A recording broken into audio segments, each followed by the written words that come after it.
La mesa de los noticieristas con Milton Rojo, Javier Cabrera y Francisco Arizmendi. Los noticieristas, observando en vivo.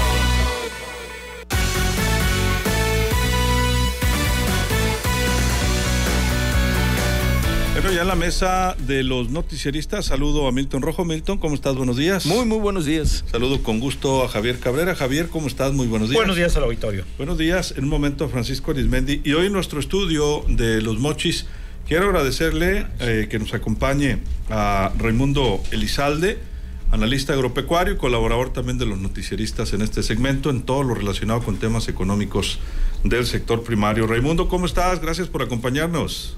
Buenos días, Luis Alberto. Muchas gracias por la invitación y un honor estar con todos ustedes en la mesa de análisis. Al contrario, muchas gracias por acompañarnos tratando de entender la situación de la comercialización agropecuaria de los granos. Y por eso te agradecemos que nos acompañes en esta mañana. Como todos los lunes, por cierto, muy de madrugada. Iniciamos contigo, Javier. Muy buenos días, Raimundo. Pues quisiera preguntarte para tratar de tener todo un contexto de la situación del mercado de los granos. En enero pasado estaba viendo que el gobierno federal dispuso eliminar algunos aranceles a las exportaciones de maíz blanco hacia el extranjero bajo la argumentación de mantener el precio de la tortilla. Sin embargo, lo que hemos visto que esto no ha sucedido y que el precio se ha disparado con diversas cotizaciones, sobre todo en Sinaloa. ¿Cómo está el comportamiento actualmente? Bueno, el gobierno federal ha estado trabajando muy fuerte en combatir lo que es la inflación, pero tal vez en el tema del maíz está llevando una estrategia a lo mejor equivocada. El valor del maíz solamente representa el 25% del valor final de la tortilla. El otro 75% está influido por los costos de flete, la distribución, la transformación del maíz en harina y sobre todo cómo llegar esa harina hacia los miles de puntos de producción de tortilla que hay a nivel nacional. El hecho de que a principios del año los energéticos, principalmente la gasolina, el diésel, la energía eléctrica, hubieran tenido importantes incrementos en sus costos, eso provocó que el precio de la tortilla no disminuyera, aun y cuando ellos trataran de bajar el precio del maíz. A lo que voy es que la disminución en el precio del maíz no incide de manera importante en el precio final de la tortilla. Son muchos otros factores los que están generando ese incremento en el precio y que se mantenga hasta la fecha, ¿no? El hecho de que el gobierno haya establecido una importación, un arancel a la exportación de maíz de México, simplemente generó mucho ruido aquí al interior, porque del volumen que se produce, por ejemplo, aquí en Sinaloa, en donde, por ejemplo, utilizamos el puerto de Topolobampo para desfogar un poco del volumen que se genera, eso provocó que algunos compradores y comercializadores tuvieran ciertas limitantes para poder comprar en esta temporada, porque no saben si ese decreto se va a prorrogar por una temporada más, ¿no? Y la situación del mercado actual con este esquema que ha implementado el gobierno federal de sacar del mercado cerca de 2 millones de toneladas, pero hay 3,5 millones de toneladas, sobre todo en Sinaloa, que no se sabe todavía cuál va a ser su situación, porque no hemos visto planteamientos de la industria. Si a la industria no ha dicho cuál va a ser su programa de compras. Al final de cuentas, el maíz es un negocio como cualquier otro, ¿no? Y los industriales y los comercializadores y los grandes compradores tienen que buscar cuál es su mayor beneficio. Eso es por una lógica normal de mercado. Ahorita, traer maíz de Estados Unidos o incluso de Brasil es más barato que lo que se pretende buscar en el mercado mexicano. Por ejemplo, traer maíz desde Brasil y ponerlo, por ejemplo, en Sonora, vale cerca de 5,200 pesos por tonelada. Traer maíz de Estados Unidos y ponerlo en Jalisco vale alrededor de 5,400 pesos por tonelada. Quiere decir que la lógica del mercado nos está llevando a cotizaciones que no se apegan a la realidad de los costos de producción de los agricultores. Es por eso que los agricultores han estado solicitando el apoyo del gobierno para poder llegar a una cantidad que le permita cuando menos cubrir sus costos de producción. Hay que recordar que el año pasado, que fueron de buenas cotizaciones en el precio del maíz por el tema de la guerra de Ucrania, por el tema de la sequía en Estados Unidos, por el incremento de la demanda mundial del maíz, tuvo buenas cotizaciones el maíz, pero eso provocó que los principales costos de producción de la agricultura se vieran afectados. La semilla subió un 40%, el fertilizante subió casi un 100%, lo que es el diésel también se incrementó en un 40%. Ya en estos momentos muchos de esos costos se han estado reduciendo, pero el grueso de los costos de producción del agricultor fue al principio de la temporada. Fue de agosto del año pasado a enero de este año, cuando los costos todavía estaban altos, ¿no?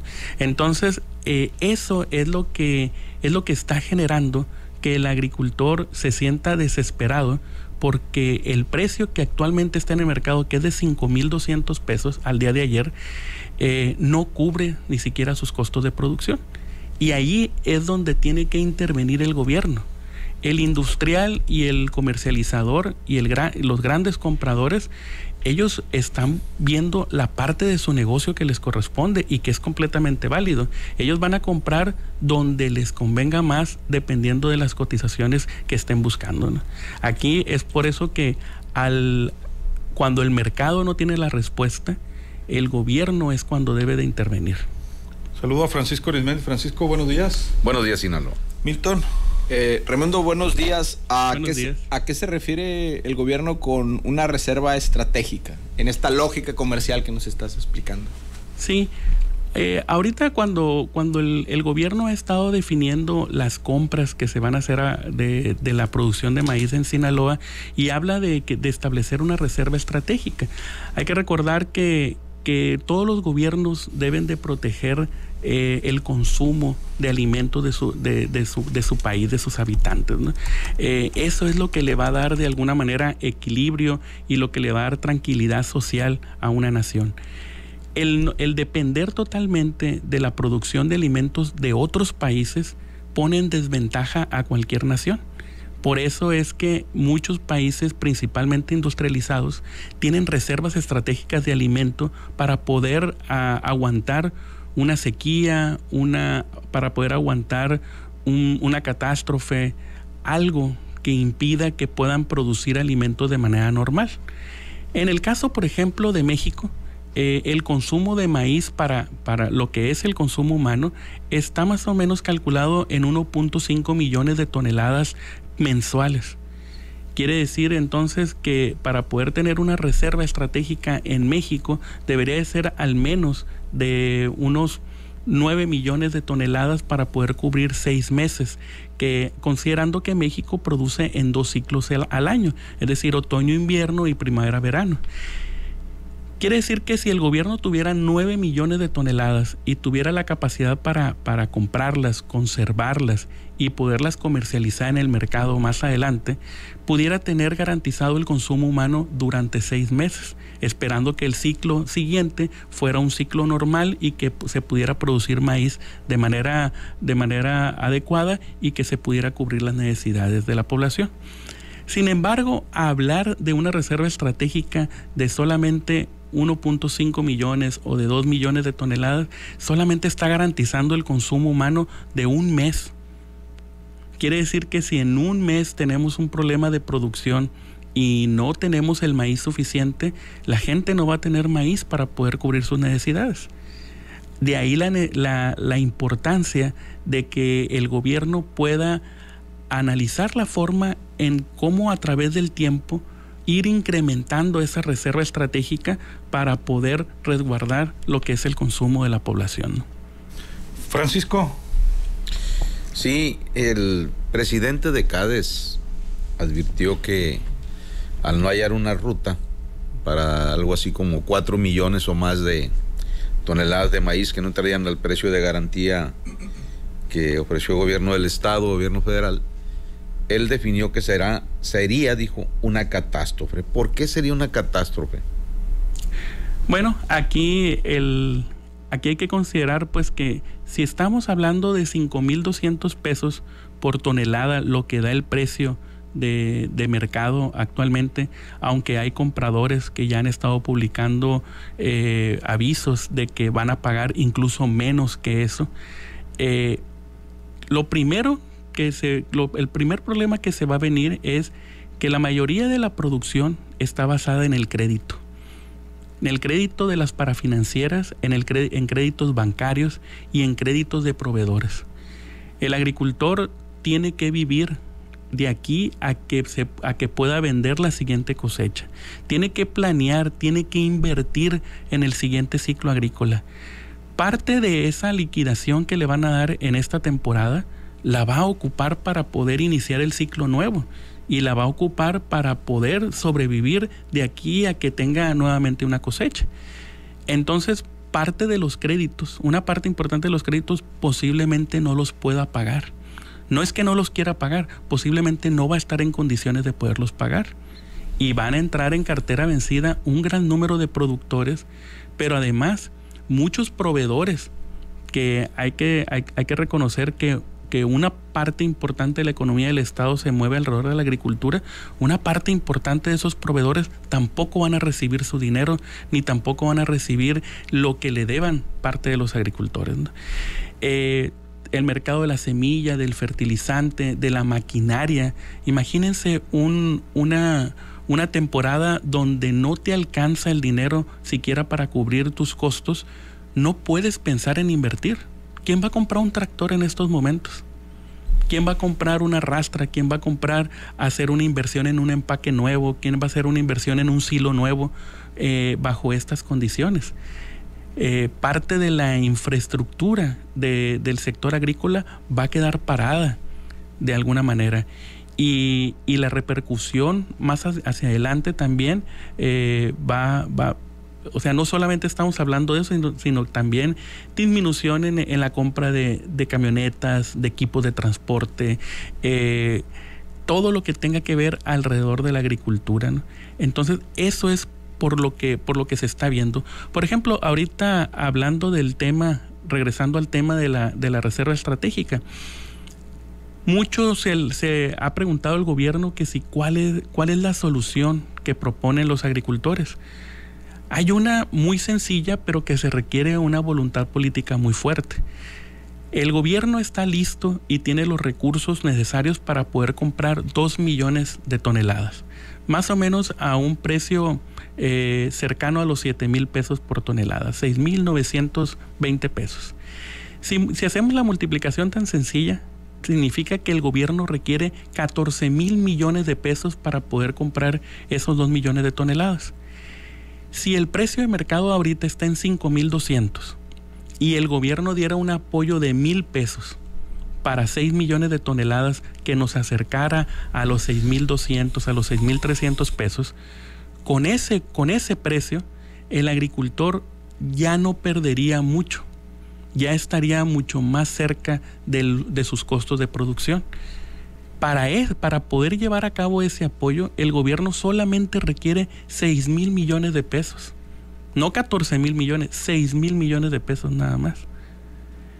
Pero la lógica del gobierno es que mejor va a comprar a precio de garantía solamente a los pequeños productores que son menores de 20 hectáreas.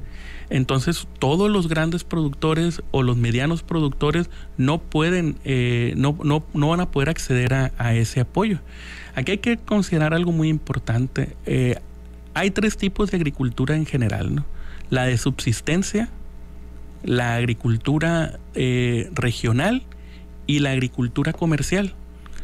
Los de subsistencia, que ya están cubiertos por los programas de gobierno federal, esos no tienen problema. Los pequeños productores que solamente atienden mercados regionales, pero todos esos no son los que alimentan a la nación completa. Los que alimentan a la nación y los que producen el 90% del maíz que se requiere en México es la agricultura comercial, las grandes extensiones de agricultura. Esas son las que también no deberían de quedar por fuera de los programas de apoyo del gobierno. Pero como les digo, aquí se requiere voluntad política para poder de alguna manera reorientar esos programas de apoyo para que puedan beneficiar y que puedan ayudar a todos los productores en general sin hacer distinción. ¿Y quiénes van a ser los ganones entonces? ¿En qué sentido? Los ganones que van a quedar observando cómo hacerse esos más de 4 millones de toneladas, pues al precio que ellos quieran.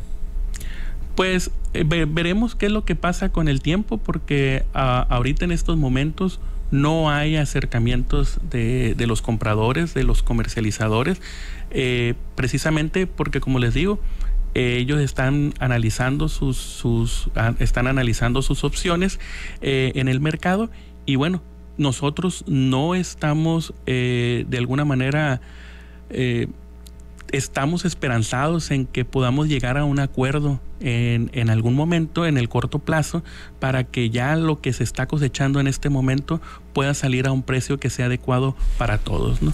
Al final de cuentas, los industriales, los comercializadores, los grandes compradores y los productores hemos sido aliados durante muchos años, durante décadas, precisamente con esa buena relación que existe entre la gran cadena.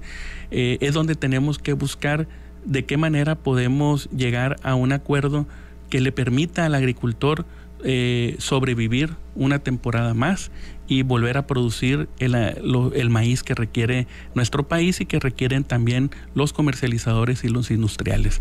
Creemos que en algún momento, en el corto plazo, ellos van a expresar la necesidad de la compra de todo este volumen, ¿no? Este volumen se tiene que comercializar de alguna manera, ¿no? Raimundo, entonces no va a funcionar el sacar del mercado estas 2 millones de toneladas para presionar al mercado a la alza. No, porque no es necesariamente una estrategia que vaya a solucionar el problema.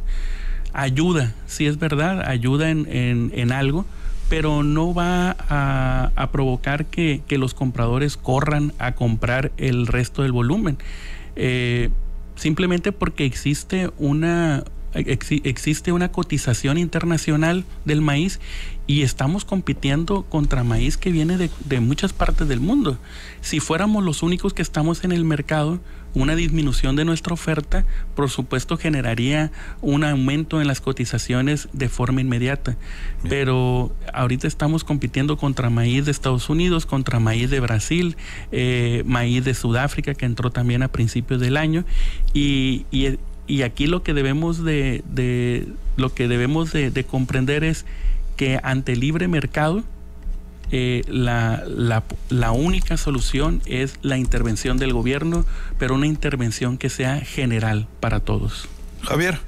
También, ¿qué tan viable es el tema que se está anunciando de cerrar fronteras y colocar aranceles? ¿Es posible esto?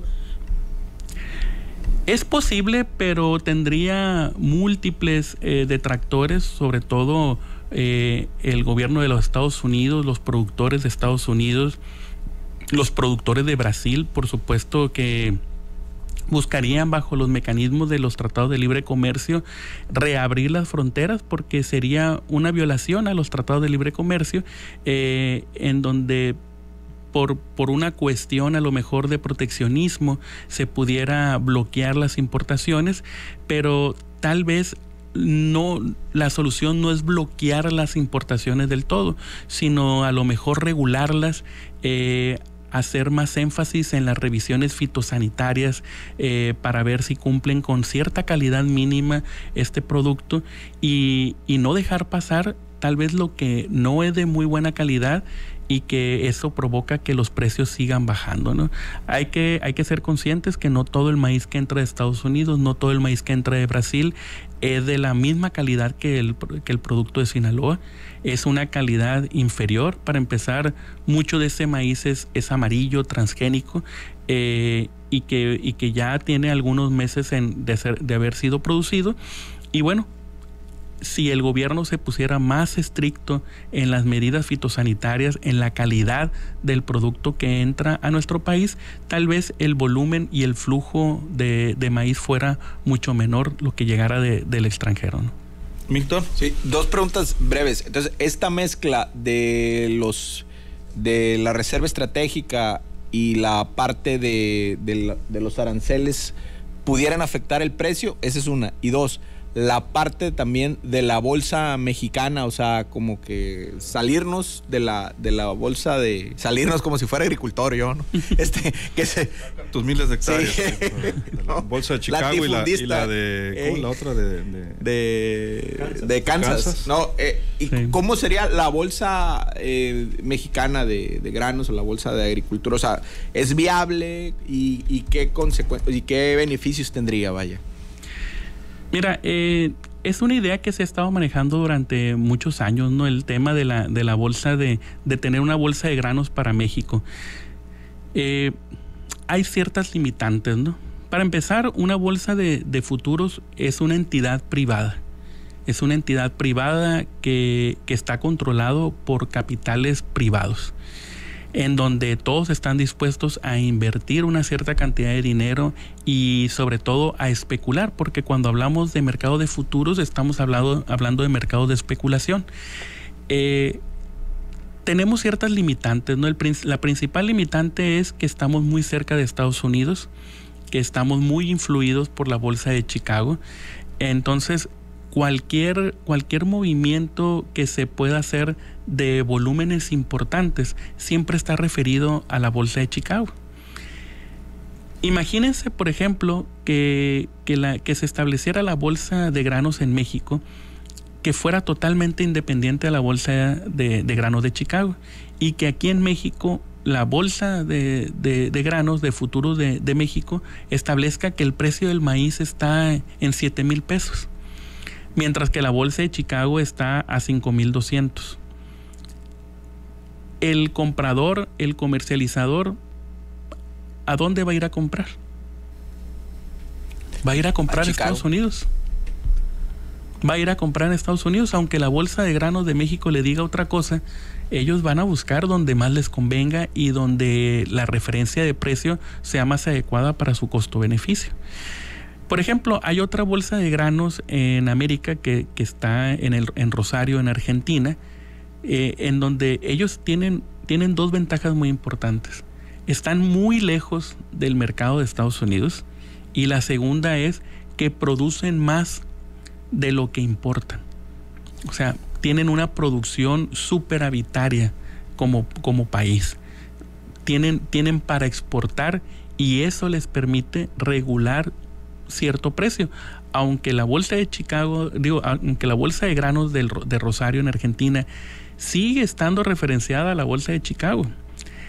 Entonces, imagínense un país como México, en donde importa 17 millones de toneladas cada año de otros países de maíz, es querer establecer su propia bolsa de granos.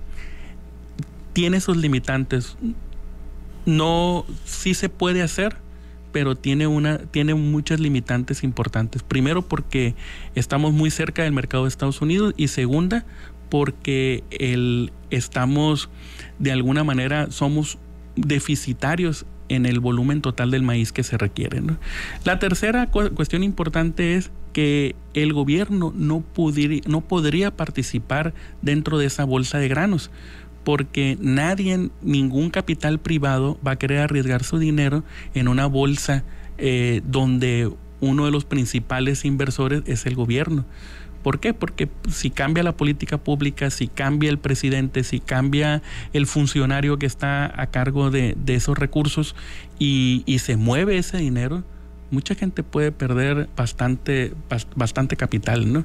Por eso es que nadie se atrevería a invertir en una bolsa de futuros donde el gobierno estaría especulando. Francisco, finalmente. Y entonces, ¿de qué les sirve a nuestros productores? Sobre todo cuando los políticos andan en campaña y les meten aire y les dicen el granero es Sinaloa. Y ahora traen muy de moda, porque para eso son unos genios, para los estribillos, de que sin maíz no hay país. ¿De qué sirve todo eso? Sirve en el sentido de que todavía estamos esperanzados como sector de que en las próximas semanas podamos dar un giro a la política pública que está definida para poder apoyar a los productores de maíz. Estamos de alguna manera todavía con la esperanza de que los compradores, los comercializadores puedan ofrecer al productor, junto con un programa de gobierno, un precio que se ajuste más a las necesidades del agricultor y que permita de alguna manera cubrir la mayor parte de sus costos de producción. ¿Hay algún límite de tiempo para esto, Raimundo? El límite de tiempo está encima de nosotros. Ya se generalizaron las cosechas en todo el estado y ya estamos contra reloj, ¿no? Ya las bodegas ya están almacenando maíz y ahorita se están almacenando bajo depósito, es decir, sin tener ni un contrato definido ni tener un esquema definido de comercialización. Estamos a la espera de que el gobierno y los compradores, junto con los productores, podamos llegar a un acuerdo que sea satisfactorio para todos. Yo te preguntaría dos cosas más, Raimundo. ¿Se equivocó el gobierno al permitir una base tan baja, primero de 61 y luego de manera emergente la subieron creo a $71? ¿Debieron haberla subido? Yo recuerdo que pedían más de $100 los productores. Lo que pasa es que las bases se van moviendo a través del tiempo, ¿no? Hay que recordar que las bases tienen que ver con la relación que existe entre poner el producto, el comparativo de cuánto me cuesta traer el producto de otra parte, por ejemplo, en este caso de Estados Unidos, cuánto me cuesta el flete, traerlo desde Estados Unidos hasta un centro de producción, por ejemplo, en Jalisco. ¿Pero poco cuesta $60? Y luego compararlo con cuánto me cuesta traerlo de Sinaloa a Jalisco. Uh-huh. La diferencia es la que se considera como la base que complementa el precio, ¿no? Entonces, esa base se mueve a través del tiempo. Cuando a principios del año los agricultores pedían $100, la base estaba en esa cantidad, $100. A través del tiempo se fue moviendo y ahorita actualmente debe andar alrededor de unos $75-80 la base. ¿Qué pasa? Que la base también está relacionada con la oferta y la demanda. Si no hay suficiente demanda, las bases van bajando. ¿Por qué? Porque al final de cuentas, si están prefiriendo traer maíz de otros lados, a lo mejor con bases diferentes. Por ejemplo, Brasil tiene una base ahorita actualmente de $20. ¿Por qué? Porque ahorita, en este año, Brasil tuvo una producción muy grande y no tiene capacidad de almacenamiento. Entonces lo que está buscando es deshacerse del maíz excedente porque no tiene la capacidad para guardarlo y almacenarlo y conservarlo. Entonces ofrece una base muy baja para que pueda salir el maíz de Brasil, ¿no? Pues vamos a dejar abierta la conversación, Raimundo, yo creo más claro seguido. Que sí. Te vamos a invitar porque este tema sigue vigente. Hacemos un comentario cada quien para despedirnos y cierro con Raimundo. Javier, 30 segundos, nos vamos. El panorama es bastante complicado por lo que estoy escuchando, sobre todo por los tiempos, ¿no? Ya la cosecha está encima y tendrán que malbaratarla si no hay atractivos precios. Bueno, muchas gracias, Javier. Buenos días al auditorio. Milton. El tiempo está corriendo y pareciera que hay una operación sistemática para acabar con el sector a mediano plazo. Muchas gracias. Francisco.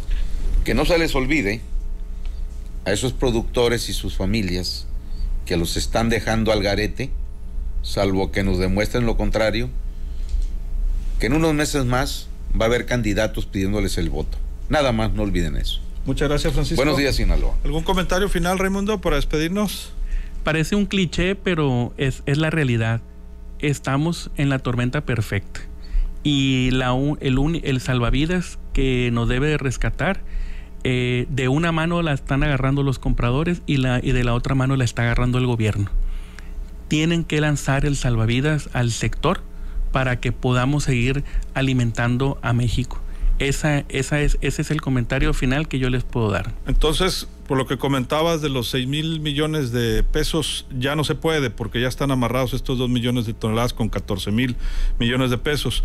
Pero estas 4 millones de toneladas que todavía faltan se pudieran solucionar con esos 1,000 pesos por tonelada. ¿Crees que pudieran librarla los productores? Con 1,000 pesos por tonelada ayudaría muchísimo y ayudaría a que el agricultor no perdiera tanto este año. O sea, otros 4,000 millones de pesos del gobierno federal.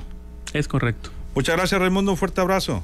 Igualmente, saludos para todos. Gracias a Raimundo Elizalde, analista agropecuario de los noticieristas y además es gerente, su principal actividad es gerente de la Asociación de Agricultores del Río Fuerte Sur. Hombre conocedor de este sector, como ya escuchó usted, lo vamos a invitar más seguido. A nombre de todo este equipo, se queda bien acompañado en ¿Qué Vibra? El show del Mariconcho. Soy Luis Alberto Díaz, que la pase de lo mejor.